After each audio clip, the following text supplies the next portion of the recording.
তো তোর বাচ্চা কি করে এলো? হ্যাঁ, নাহলে এই ডাংটা দেখেছিস তো পিঠে চালাম চুড়িও আরে তুমি আমাকে ভুল বুঝছো। আমার ঘোড়ার ডিম বুঝছো?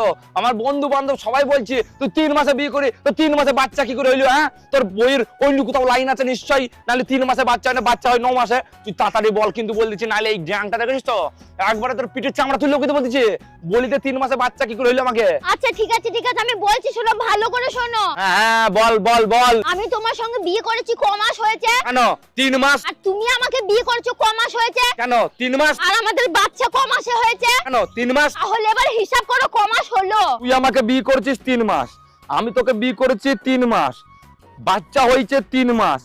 আরে আরে 9 মাস হয়েছে তো। আই সরি, আমি তোকে বিনা ফালতু ভুল বুঝিছি, বন্ধু বান্ধব বলেছিল তো ওই জন্য। তুমি সবসময় আমার সাথে এরকমই করো। আরে কেপি করবো না রে, আমি ভুল বুঝছিলাম তো।